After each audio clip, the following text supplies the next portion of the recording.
Hey, what's up, everybody? It's your girl, Dr. Rhonda M. Lawson, and I am back with another episode of the Horizons Author Lounge. And let me tell you, your girl is tired.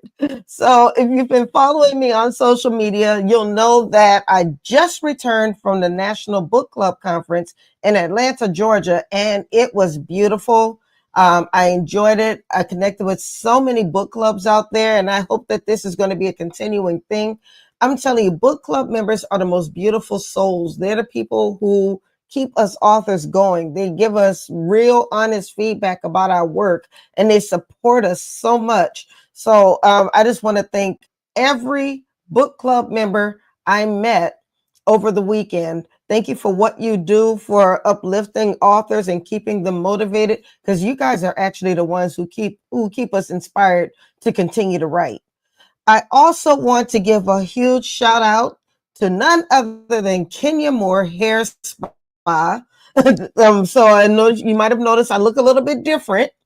While I was in Atlanta, I went to Kenya Moore Hair Spa and I got a press. I got a one of those head spas that put me to sleep. And then I went back and got a little sew in so I can give my hair a rest. And I'm telling you, I'm loving it and I'm feeling myself. I've been playing with my hair all day. So I just want to thank Kenya Moore Hair Spa for being beautiful. Kenya Moore is a sweet soul. She personally welcomed me to the studio or to the spa and offered me a welcome drink, snacks. It was a beautiful experience. So whatever you heard about the spot not being open, whatever you heard about her not doing 4C hair, it's all false because your girl has 4C hair and she did my hair and she slayed it.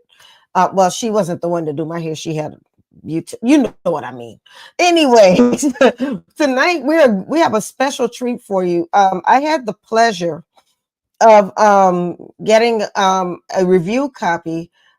Actually, it was an audio copy of this beautiful, beautiful story. And I wasn't sure what the story was going to be about. This author sent it to me. She signed up to be on the show and she said, "Hey, would you like to read the book before I come on the show?" And I was like, "Yeah." And so she sent me the story and it was beautifully narrated. The characters were so well developed. And it's actually an award-winning story, believe it or not.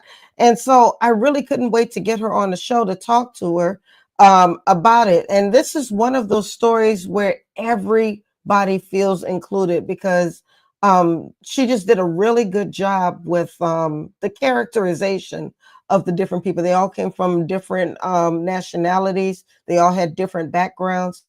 And she actually had a sensitivity reviewer who made sure that everything that she put in the book was not stereotypical, was true, and so forth. And so I thought that was something that authors don't always do. We sometimes forget that even though we're creating people, we still have to be sensitive to the people who are reading the story. So without any further ado, I would love to bring on stage S.M. Stevens.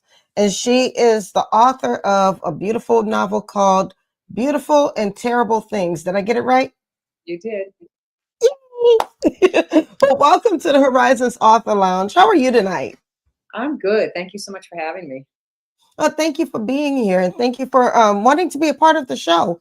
And I really meant what I said when I was saying the story was beautiful. I really wasn't sure what to expect because I didn't know what the story was about. And then when I read the description and it talked about how this girl who works at the bookstore meets these friends. I thought it was going to be a bunch of friends that were going to get her in trouble, and I wasn't sure what type of friends they were. And they these are probably what our president would call woke friends.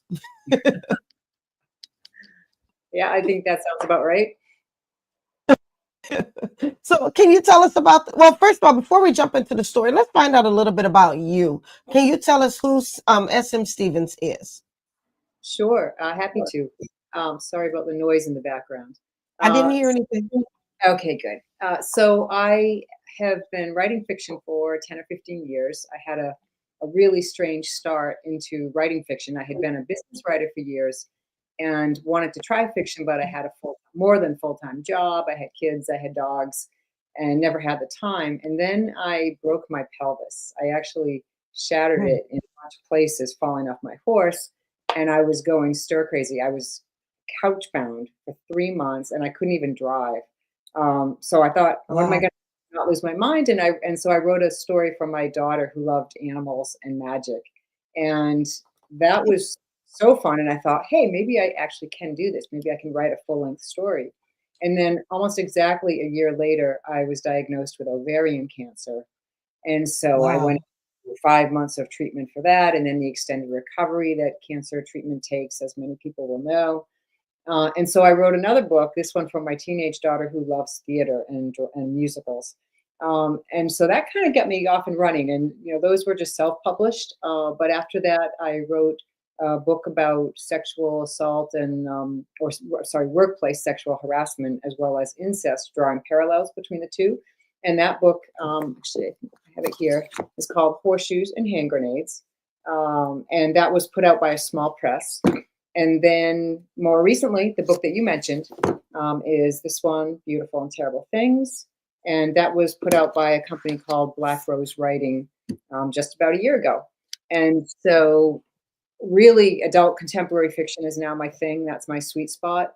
And I just love to read. I love to write because I love to read stories that are entertaining, but that also make you think a little bit about something maybe you hadn't thought about before. Right. And that absolutely did, because I also wasn't expecting. There were a number of turns, and there were a number of stories within stories, Mhm. within the book. I mean, there was the immigration piece. There was the racial piece. There was the parts where which really struck me was the they them. Mm. And I thought you did a really good job with humanizing the conversation around they them versus he or she. Was that something that you had to put a lot of study into, so to speak? Yes, so having the they them is of course a non-binary character who doesn't identify as male or female, and the character's name is Sunny. And yes, I mean I've been exposed to that through my queer daughter, and she always says to me, sometimes we just want to read characters that are normalized, that the story is not about the fact that Sunny is non-binary, but the character is just normalized as part of the story and part of the world. And so Right. that's what I did. But I mean, honestly, for me, even, writing they, them was hard. I had to go back on every chapter and make sure that I got them all right. And I will admit there's actually one that snuck through where Sunny is called she instead of they. I feel like I should offer a prize to whoever can find it. I don't know. I think I was so wrapped up in the story, I may not have even noticed. Yeah.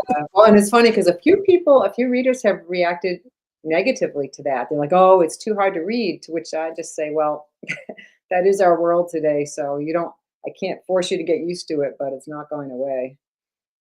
Well, you make a very good point because Sunny, Sunny's being non-binary, I should say, was not the point of the entire story. And I didn't feel that the characters made a huge deal out of it. And I think that's kind of what your daughter meant, that this was just Sunny, and we're going to respect what Sunny wants. I know for people who like myself, I'm not used to it. I'm starting to get used to it. I had a client once who said that they wanted to be referred to as they them. And sometimes I would slip up and say, "Hey girl," and I was not being disrespectful. And as soon as I heard myself say it, I was like, "I am so sorry." And they said, "It's fine. I understand that this isn't what you're used to, but I appreciate the fact that you're trying." And I think that sometimes that's all people want is just try to respect it. It may be different from what you're used to, but it doesn't mean that you can't respect the person. Right, exactly. And I agree in most cases, certainly with my daughter and her friends, they just want you to try. and they know that people will slip up.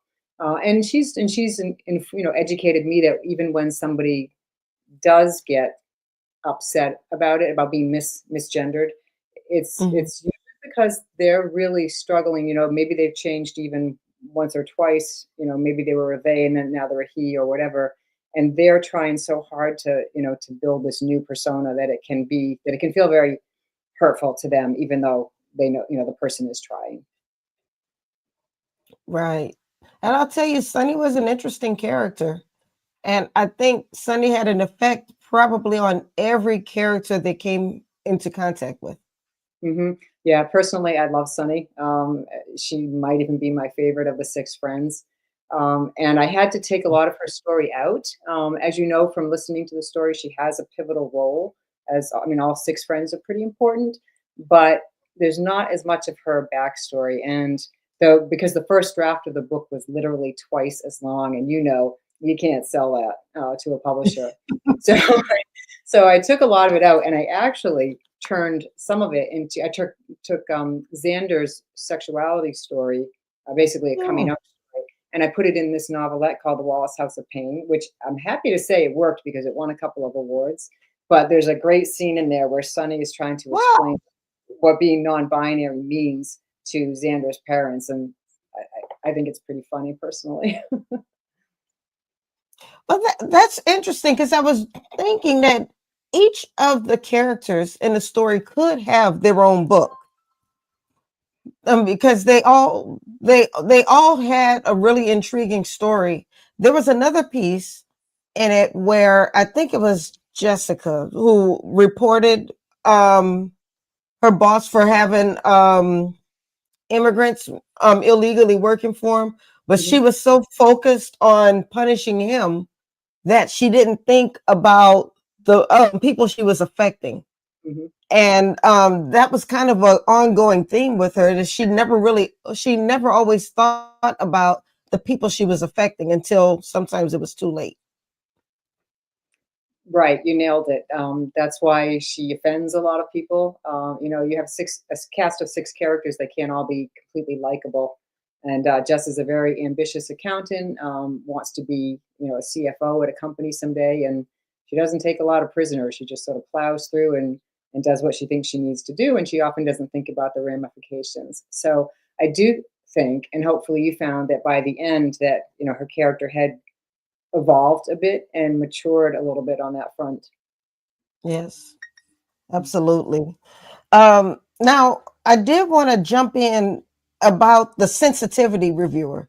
I think your book was probably, I mean, I'm sure other people have done it, but your book was the first one I had read where you actually acknowledged having a sensitivity reviewer. Can you talk a little bit about what that is and why you felt it was so important to have one for this book? Sure. Yeah, I would love to. So, not every author feels this way or tries to engage sensitivity readers. It's true, but it is increasingly common.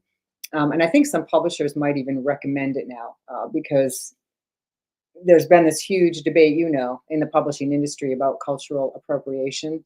And Right. publishers turn to white, usually even male, although that's changing, but authors, when there are people who represent underrepresented audiences or populations that are perfectly capable of telling the same story. And when that's the case, they should let the person of color or the trans person or whoever, have a shot at the publishing deal. But at the same time, every author writes stories that are, with characters different from themselves. We have to, because how boring would it be to read a book with characters all like yourself? So when I sat down to do Beautiful and Terrible Things, I knew I was biting off a lot because this group of six friends at the core of the story, there's a white man and a white woman, but there's a black man, there's a biracial, non binary person, there's a Filipino American, and a Colombian American. And I am none of those except for the white woman. So it's important to me to be authentic. And not all authors are. A quick digression. I read once that Jeffrey Eugenides, who's an award-winning literary author, that he's almost proud of the fact that when he wrote Middlesex, which is about intersex people, he Hmm. read one short, yeah, it's a very interesting book, but he read one short, not even a story account of a real person many years ago who was intersex, and then he just made it up, and he seemed almost proud of that from what I read, and to me that's just wrong. And, that's not Right. our job, is to be accurate and authentic. So with what I had on my plate, I started reaching out to people through my friends, through writers groups, friends of my friends, to find people that would be my sensitivity readers. And I had actually 6 or 7 of them, and they represented, the Black race, but also people with bipolar. I have 2 mental health conditions in the book: depression and bipolar 1. So I found experts who deal with those, as well as people who suffer from those conditions. And I mean, I had a little bit of everything. I had an immigration experts weigh in to make sure it was accurate and authentic. And this is funny, I actually even came across a Filipino artist to weigh in on my Filipino artist character. So I had it all, and it made a huge difference. You can research all day and all night on the internet, and it's very helpful reading case Right. studies, articles, right? But nothing replaces talking to a person who has lived something. And And I was just about to ask you that. What is the difference? Because right now we're in the age of Alexa, Google, and Chat GPT, and Jasper, and Claude AI. And so somebody might say, well, why should I get a sensitivity reader when I can just type something into Chat GPT or I can Google it to get that same information? What is the difference? yeah, that's a very good point, because the way AI is going, it could probably convince you that it knew what people were feeling, and to some level, it would be right. But to me, nothing beats a real person. I mean, it helps me. It helps me with the emotions, because I feel them talking to these people. I Yeah. felt their pain when they were sharing these horrible stories, and I hope that I was then able to convey that through my words. So yeah, nothing can replace talking to someone who's experienced something firsthand. Absolutely. And I'll tell you, I think the part that struck me most in the story was Boo, that incident when he wanted to bleach himself so he could make himself white. I don't think that any computer would be able to evoke the type of emotion that an actual person who has gone through something like that would be able to. Mm. Yeah, I mean, I don't know if AI will reach that point someday or not, but I hope not. Otherwise, we won't need authors. I'm never letting AI replace me. You can be my assistant, but you're not going to be my replacement. I'm going to tell you that now. So, what's next for you? Well, I just actually a few days ago signed a contract for my next novel. It's going to be, I know, it's so exciting. It's going to be published by Blyden Square Books, a little publisher out of New Jersey, with an awesome editor. And that's tentatively called The Unraveling of Caro Dunn. So for people that liked A Man Called Ove or Lessons in Chemistry, it's got that kind of an older, cranky protagonist who was really fun to write. And she's withholding a lot of family secrets from her children, but they start to dribble out and everything falls apart. So I'm doing that, but I'm also working on something really different. I am co-authoring with some friends their true crime story. So it's a Mm. memoir. Yeah, and the very short version is it starts with a tragedy. She was raped on Cape Cod in her early 20s, and so there's that whole part of the true crime part of the story. But then almost 30 years later, I think she reconnects with a detective on her case, and they fall in love and get married. So it's a little bit of everything. It's true crime, and it's a resilient story rising above tragedy, and it's a love story. That sounds interesting. I kind of like that. Like she meets and falls in love with the man, what, 20 years later? Yeah, about 20 years later, they had been, when they first met, when he was working on the case, you know, she was traumatized. They weren't even thinking romance, but he was married, she wasn't. Then she got married, and he got divorced, then she got divorced. And when they just the way they connected was incredible too. She was looking for someone to talk to about being, you know, co-parenting when you get divorced. And she couldn't think of who to call. And she heard him being interviewed on TV because he was a police chief. And she went, "Oh, I could call Frank Frederickson." So yeah, it's a pretty neat little story. So, are you going through the same process? Well, probably not now because you're still working on it, but do you think you'll go through the same process of sensitivity readers, beta readers, maybe alpha readers? Yeah, so on the memoir, of course, we don't need sensitivity readers so much because it's their story, it's everything they lived through.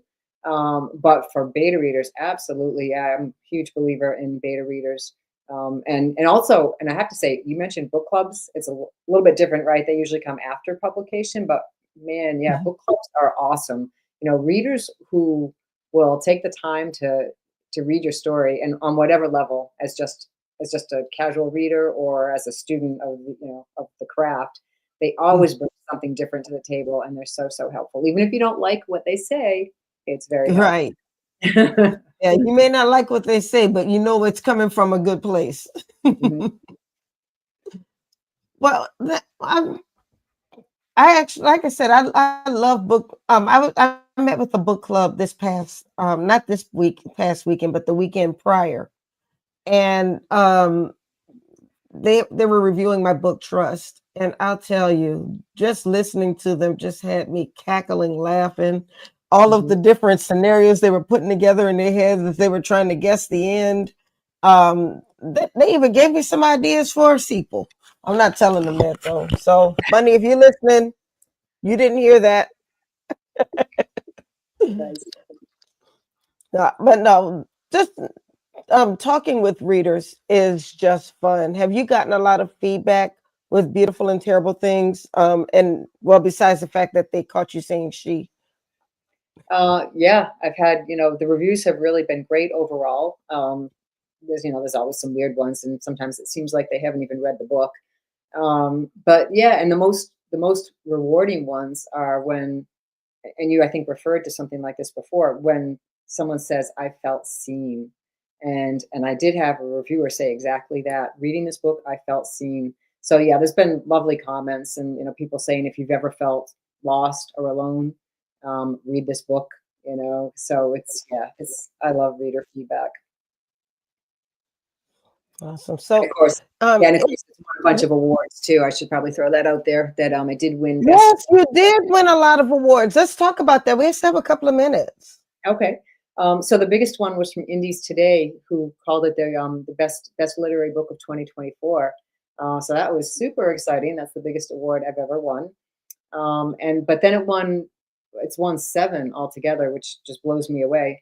And what I love is that they've been in all kinds of categories, kind of reflecting the book itself. So some were Mhm. general fiction or contemporary fiction, but two awards were for LGBT fiction, and one award was specifically for social justice fiction. There aren't too many awards programs like that out there. So it's just been, yeah, it's been Yeah. a really rewarding experience to get the recognition. Wow. And you said the last one was for social justice. Is that what you said? Social justice fiction, right?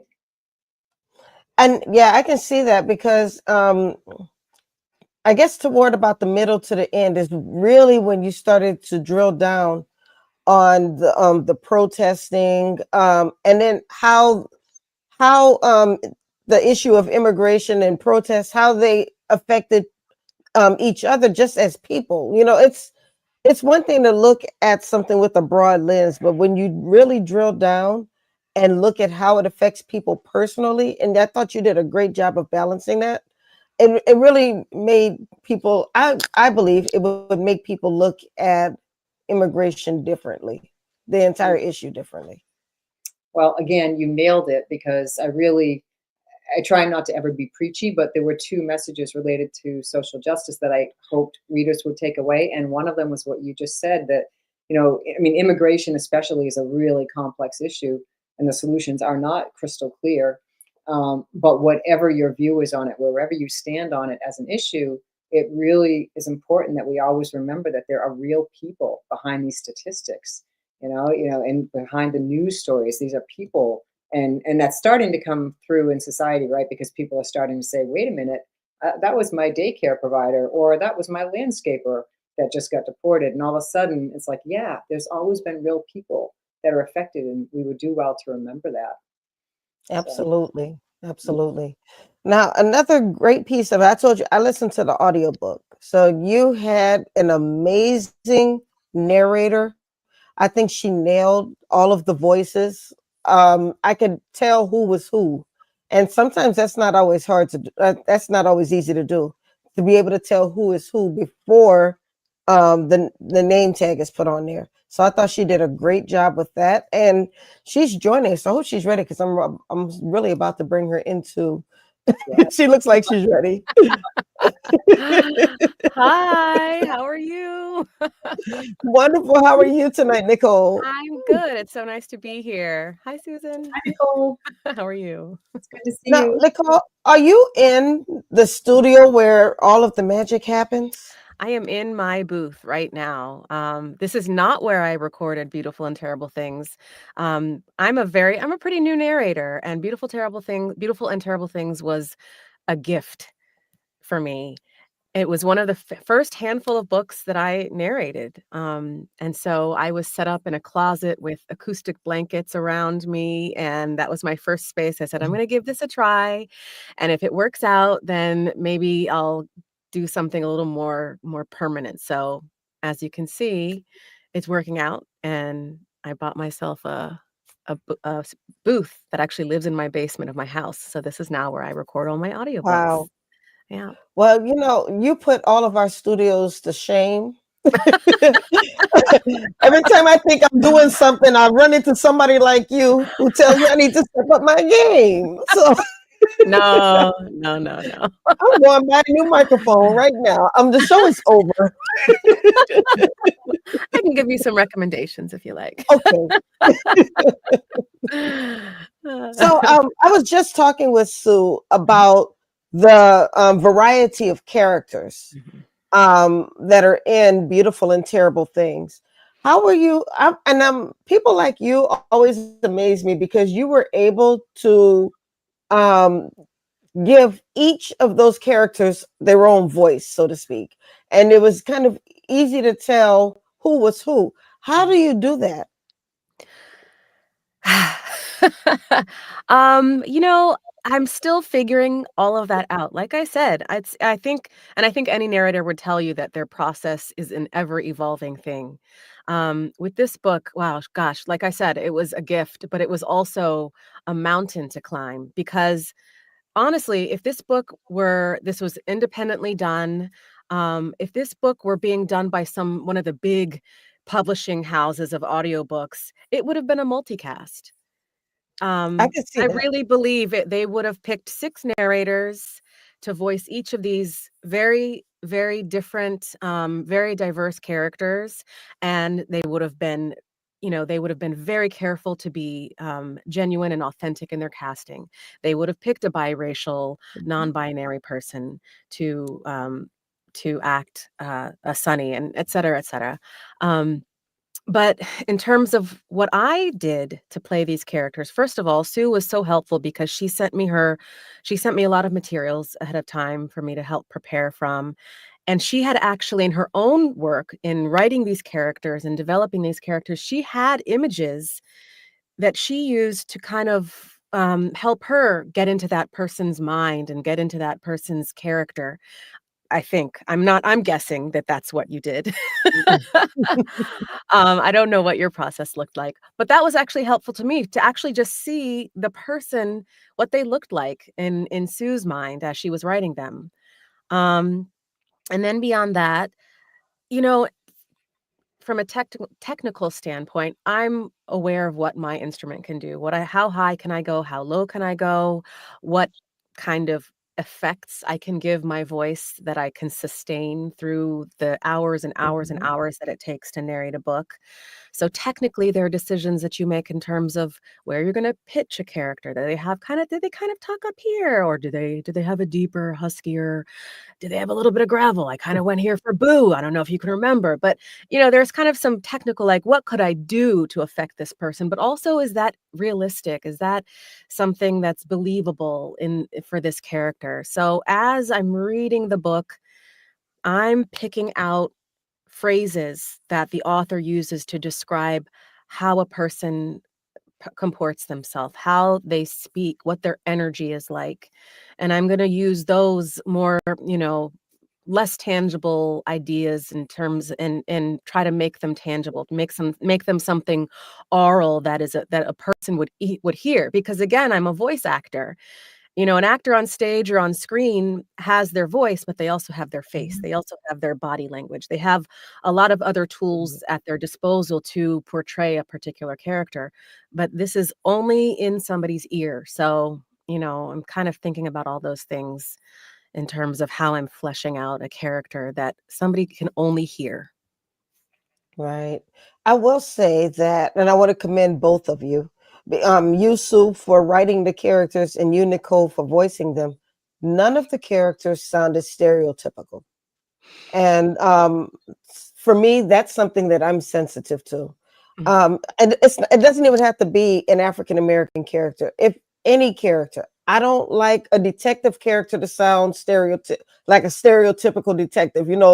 Always having the fancy one-liners, or things like that. Or I don't want to feel like the character that I'm listening to or that I'm reading Mhm. is something that I've seen before on TV or on a movie, because to me, Right. I feel like that's where the author got the idea by watching something on TV, and I don't want to feel that. So Mhm. it's not, like I said, it's not just about race, but it's also anything. With Mhm. your non-binary characters, Mm. they didn't feel like you were trying to fit them into some popular media box. And Nicole, I thought you did a very good job of voicing Thank them. you. Thank you. And that's actually, I think that was my biggest worry, because I am almost 50 years old, and I was actually listening to the stream before I joined it.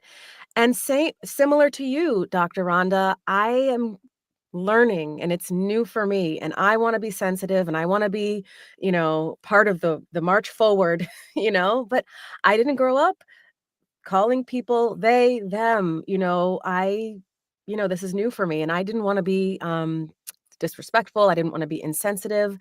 And I had to think, especially for the non-binary characters, but really for any character, especially characters with accents, and there were some accents Yes. in this book. Oh, that's another one. Yeah, So I do not want a stereotypical accent. right, right. But I had a mentor early on, and in fact, I think we were still working together, as I was prepping to narrate this book.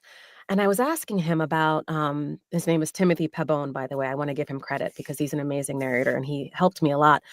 But we were talking about accents and dialects, and he said, the main thing is, whatever you're doing, it needs to be believable, but just whatever you're doing, act the emotion of the scene and the emotion of the character. And then you're so much less likely to be seen as performing an accent or performing a caricature. You're performing a human being that people will be able to relate to. And so I think about that advice all the time when I'm acting. I've done some crazy science fiction books where there's these aliens that are speaking, and aliens don't know that they would seem odd, a speaking alien to us humans. They're in a scene, and they're in a love scene, or they're in a crime scene, or they're doing their thing and they're feeling feelings. So that's, at the end of the day, that was what I tried to do with all of the characters, and just bring my humanity to them and allow their humanity to, connect with me, and hopefully that came across in the performance. Oh, yeah, it absolutely did. Now, I did I guess one final question for Sue, but Nicole, I still want to continue talking about just about the audio book process. Because like I said, there are a lot of authors who watch the show and everybody wants to turn their book into an audio book, but I don't think people always appreciate the work that goes into it. I believe, Sue, correct me if I'm wrong, I believe this book was 11 hours. Wasn't it about 11 hours? Oh, that's Like the finished hours? yeah, that's a question for Nicole. She probably remembers better, but Yeah. that sounds about I right. think it was like 11, 12 hours. Yeah. Yeah. Right.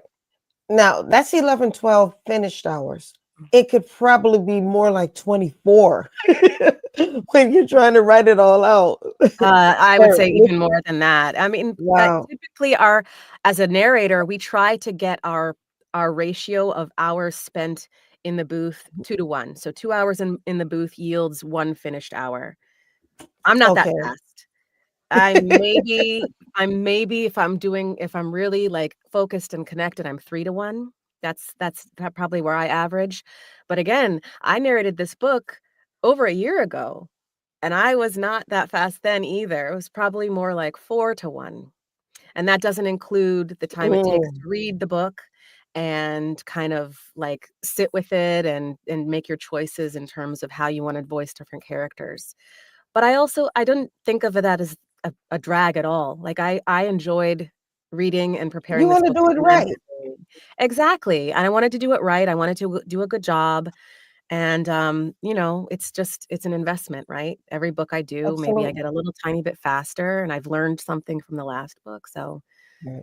Well, um, what I wanted to ask you both, what did you learn? And I'll start with you, Sue. What did you learn from the process of creating these characters and writing this story? What did I learn? I mean, honestly, much of what I learned was probably from my sensitivity readers that we already talked about. Um, and then what I learned from the characters is just within, I can't say I learned like any great universal truths from my characters. It's more just that they reveal themselves to you as you're developing them. Mhm. And right, so it's more like what I had originally in my head for this story was not at all what it ended up being. I think my original, when I first sat down, it was going to be an awkward love story between Charlie and Xander, and it is not even close to that, as you know. I mean, So everybody wanted Charlie. She right, right. So that's my favorite part of writing. I think is having your characters take over and just they move themselves along without any help from you. And Nicole, did you learn anything as you were voicing the story, narrating this story? I learned a lot. um, Technically, I learned so much about just my own process. Like I said, this was a gift. Um, but this book has stuck with me. And at the time, I felt like I could relate to some significant part of every single one of those characters. And, I felt like it was so relevant. And if I felt that in, spring of 2024, boy, do I feel it now. Mm. Um, I took my own 2 I have 2 daughters, they're 7 and 9. I took them to their first protests this year. And, obviously, we've got a lot of stuff going on in the world of immigration right now. I mean, it's just I really hope this book comes to some more readers, whether they need to hear it because they don't wanna feel alone or whether they need to hear it because they need to hear it. Um, I Right. just I think that it did I learn anything more about myself? I think it just helped me double down on the fact that Um, these are the stories that I connect with and that I wanna be doing more of, these deeper soul-searching types of, studies of human nature and relationships and the dynamics that how they go up and down and miscommunications and, um, Yeah, I think I've definitely learned from other books that I don't wanna do more books like that. But this is definitely a book that taught me that, yes, I'm on the right path and this is where I wanna continue going. And Rhonda, Awesome. can I jump in because I do want to say that working with Nicole was a huge gift. So I did learn about that process. Oh my, I mean, she just got the material, and I've only worked with a few narrators, but it was so clear that she got it, and the way she brought the characters to life just boggled my mind. I could not have asked for anything better. And what's interesting is that she was not the original narrator. The publisher Mm. went no, yeah, the publisher went through a traditional audition process. They gave me three finalists to choose from, and I looked these narrators up and noticed that they were all white women. Maybe the youngest was 30s, probably more like 40s and 50s and 60s. And I've got a really diverse cast of people that are 28 to 30 years old, and but I didn't know that I had much say in the matter. So here's something I did learn. There are other ways to go about this. And so what happened was I picked one, Julia Holland, and she gets a huge shout out because she's the reason Nicole and I connected. That's Um, right. yeah, Julia was hired, and she started the process with me. And then soon into it, she stopped and she said, she said, Sue, I just don't feel right doing this when there are so many talented narrators of color out there who could do better justice to this material. Wow. So I was like, and I said, I couldn't agree more, but what do we do? Mhm. How do I find them? And I said, I can't just go back to my publisher and I don't know what they would do. And she said, let me help you. And so she reached out through her networks, and she sent me a few names, including Nicole's. And that's how we got to this point. So thank you, Julia. And thanks, Nicole. Thank you, Julia. Every time I met her in person this past spring, and we gave each other a huge hug. Yes. And I will say the community of narrators is just really good that way. Really, really, Hmm. really good that way. There's a huge I don't know why it is that a certain type of person maybe comes to this work, feels drawn to this work, but, the narrator community is very, very much about, like, authenticity and making sure that they're not stepping on anyone's toes and that the right there's so many books, and there's, gonna be another book that's right for you, and I think that Julia felt like, That was a very as you unselfish said, thing to do it because she was. could have just kept reading it. Mhm. She I mean, could've, she could have just could've. made it like, I want my money. I'm just gonna push through. But she didn't do And that. I'm sure that there are people who have, but honestly, I feel like even in terms of listeners and readers, I feel like people are becoming more sensitive to that, and they want to hear an authentic performance. They want it to be believable, and to get the most believable performance, you have to have somebody who's actually maybe lived those experiences or at least lived in close vicinity to those experiences. The community of narrators is pretty amazing. So, Wow. yeah. Love that. Love that. Yeah. So, well, Sue, I know you've already been on for a while. So, I mean, if you want to hang out, you're more than welcome. But if you want to log off, that's totally up to you. I just had a few more questions for Nicole to close out the hour. So, you want to hang out with us? Or... Let me log out so she can be bigger. There'll be two of you instead of three. All right. Thanks, you guys, so much. Good to see you, Thank you Sue. so much, Sue. I appreciate you being on the show. Great book. Thank you very much for the privilege of being able to read it. Thank you so much for reading it and having me on, Rhonda. Bye, Nicole. Uh, Bye. Good to Anytime you want see to come back, just say. you. Okay. So now, Nicole. So I, I guess the next few questions are really just about the process of narrating a book because I don't believe people really appreciate how difficult it is. I've listened to audiobooks where I can hear the person turning the page. I do I can't imagine when that was made, but when that audiobook was They made. might have just been reading their book at the kitchen table. I don't know, but I heard pages turning. Oh my goodness. That's not good. Yeah, and I've heard audiobooks where there was um an entire section repeated. I don't know, somewhere in the editing they may have put two of the same section in the book. Yeah, Yeah, okay. yeah. That's And then I've wild. also heard, well, where right, it is. And I think I've mentioned before where that sometimes narrators are unable to differentiate Mhm, between the characters, and they'll make these gangster characters sound like mhm. women because they forgot to change their voice Yeah. to maybe try to sound a bit more masculine. So there, my point is there are a lot of mistakes when it comes to audiobook narration, and I don't think that people have a full appreciation Mhm, for all of the work that goes into it. And you mentioned that when you narrated this book, mhm. it was more like four to one, like four narration hours to one finished hour. Yeah, And probably, so if probably you can closer talk to a little 4, yeah. bit more about that. Mhm. Yeah, so, I mean, obviously time is money, right? So, the faster you can get your narration done, the more money you're making per hour, whatever. Um, and I think that, some narrators have done hundreds, 5, 6, 700 books, and they really are able to get through it quickly. But for me, it's not about the time. When I was doing this book, so let me back up a little bit. One of the most probably the most frequent question I get is, "Do you read the book ahead of time?"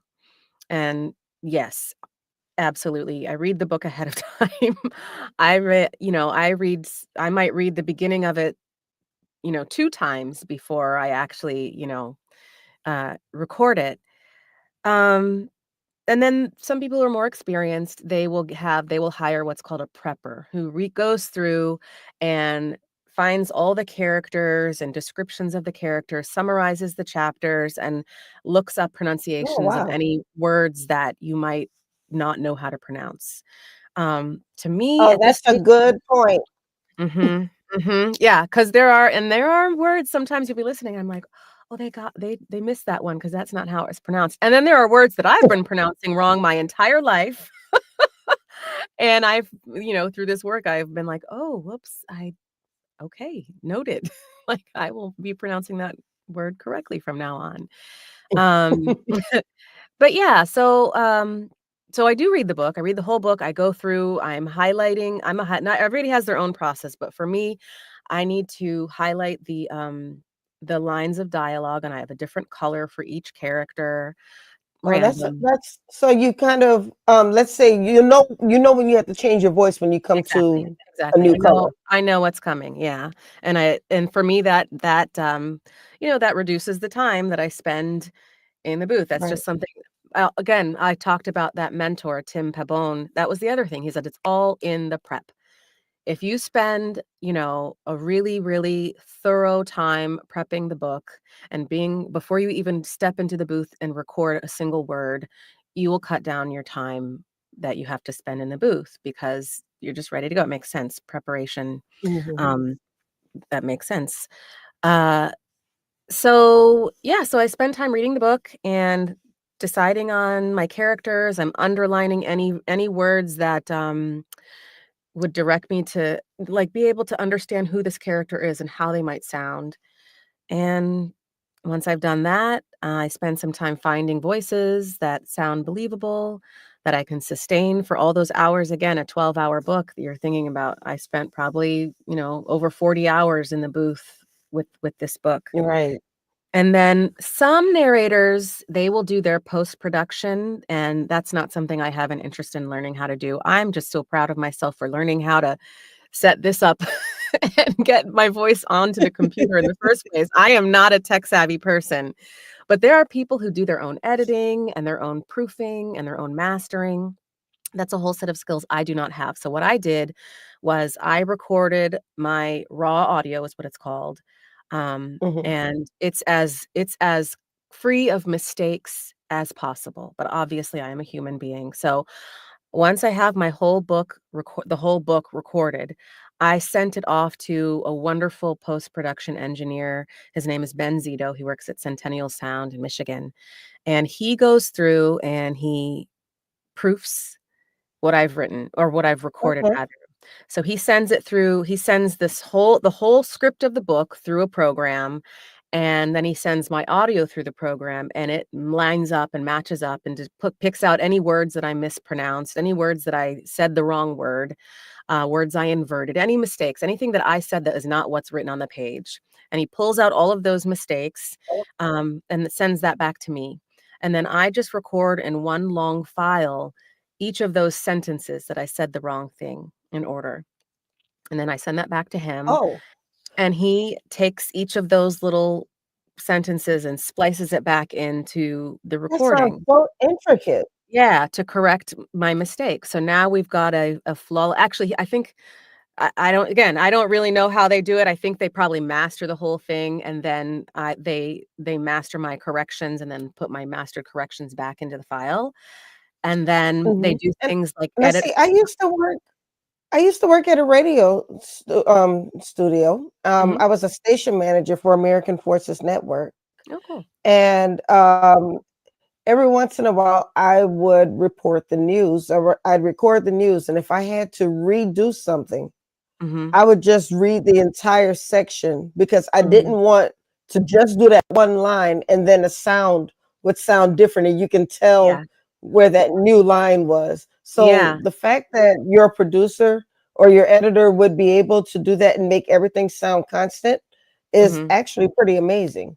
Yeah, it's very amazing what he does that's helpful, and what all of these engineers do, they send you back the, recording of your mistakes, and they include the sentence before it.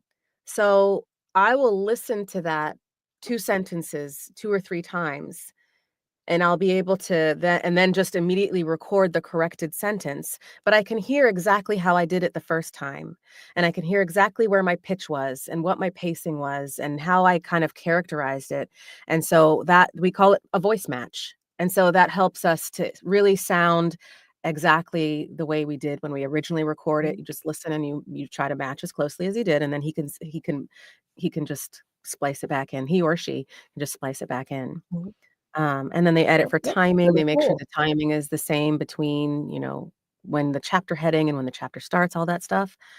And then we upload it, and we've got a finished audiobook. That is pretty cool. Yeah, yeah. Yeah. That's what I said. I don't think, I mean, and I have an appreciation, but I think you gave me an even more of an appreciation Mm. for what goes into producing a quality audiobook. Mhm, mhm. Now, do you record on ACX? I think there are a couple other platforms that don't come to Mhm. mind right now, but there I are a number of different platforms. I know a lot of people know about ACX though. Yeah, I do have a profile on ACX, and that's actually where Sue's publisher found me.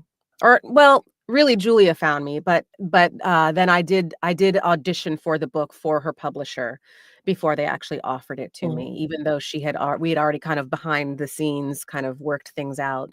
Um, but yes, I Right. am on ACX. I Most of the books that I've done to this point have been with big publishers. I haven't done as much, with indie authors. Um, Okay. and I know that there are some other platforms for where they find each other, and a lot of people find each other just on Instagram and TikTok, where I know a lot of narrators who really exclusively love to work with indie authors, and they find each other out in the wild. Um, and then, you kind of develop a following, and a lot of people, like, they have a certain aesthetic, they have a certain style that their books a tone that their books often take, so they like certain types of narrators. And working with indie authors is really fun because, unlike when I'm narrating with a big publisher, when you're working with an indie author, you actually get to interact with the author, and it's more of a Right. collaboration, Right. and so it doesn't you feel like your choices, they've been vetted by the actual author, the person, and you've been given the okay by the person who wrote it, and you feel, like, much more confident in what choices you're making. Whereas when you work with a publisher, the confidence comes from the fact that you auditioned for it and they hired you for it, but you don't get to collaborate with the source, the source of Right. Right. information. So in working with indie authors is really fun in that way. Are there any books that you do not want to narrate? I love to read all different kinds of books, Hmm. and so I love to narrate all different kinds of books, and I do. I have a pseudonym. Um, hmm, do I reveal who my pseudonym is? Maybe, maybe. But I do, so I so I do romance, I do nonfiction, I do fiction. I think probably the only I mean, it's probably not a stretch for your viewers to guess that I'm a pretty progressive, liberal-minded person, so I'm not interested necessarily in doing, um, f far-right political books. That's not gonna be something I'm gonna wanna do. I'm Okay. also more of a spiritual than religious person, so again, anything that's hardcore on either side of the spectrum in that regard, I'm probably not gonna that would not be authentic casting, I'll put it that way. I would send that to somebody who maybe has stronger feelings about that topic. But otherwise, no, Gotcha. I love a wide variety. I need diversity in my books, and I need diversity in my work. I don't wanna be same, doing the same thing week in, week out. I wanna be doing lots of different kinds of stuff. Okay. But I love Well, with historical. that in mind, no, you were just about to answer my question because I was just going to ask, what are your favorite types of books to read? Yeah, I love literary fiction, so this was right in the pocket for me. Historical fiction. I love, narrative nonfiction, a la memoir in the vein of memoir. Mm-hmm. Um, who doesn't love a good thriller? Um, yeah, those are probably, like, my very top choices, but again, I'm mystery, cozy mystery, rom-com. I have yet to do, like, a true honest to goodness rom-com. Most of my romance has been, like, Okay. romance, Well, I'm like, gonna keep but you in mind when I finish my rom com that's coming out in October. okay, please do, absolutely. Yeah, that'll be fun. Yeah, yeah, Well, totally. Nicole, I really enjoyed talking with you. I enjoyed meeting you, and I learned a few things tonight, which is always which always makes for a great show. So, thank Learning you every so day. much. Thank you for Yes, having me. This was really fun. It was nice to meet you as well. wonderful. If you ever want to come back and discuss audiobooks or anything else, do you write yourself? I don't write myself, but I might have a memoir rattling around in there somewhere down the road. Yeah. Okay. Well, when you're ready to talk about it, let's talk. Okay, sounds good.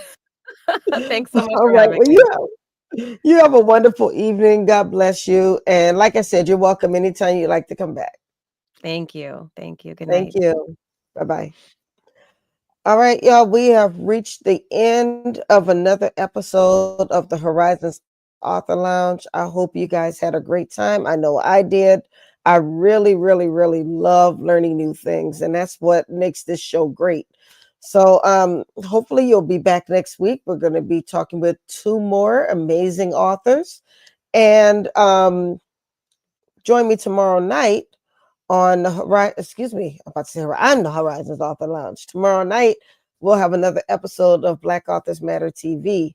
I was with my business partner Gwen Richardson in Atlanta this past weekend, and um, the Black Authors Matter T-shirt was super, super popular, and she just about sold out of that. And I sold quite a few of my Literary Pride shirts as well. I'm gonna have those shirts with me on Saturday when I'm in at the Philadelphia Convention Center. Um, at the Independent Book Festival. So if you were in the Philadelphia area, I would love to see you come by, say hello, let's take a photo together, give me a hug because I'm a hugger. And I just want to meet you. And yes, I do want you to buy a book. All right, but that's all I have for you tonight, guys. Once again, thank you so much. Don't forget, next week I will be announcing the authors who will be part of Black History Month Literary Weekend 2026. So you don't want to miss that. It's going to be amazing. It's a great lineup, a couple of new faces, maybe some faces you've seen before, but we're going to have a good time. Other than that, I will holla at y'all. You have a wonderful week. God bless you and keep reading.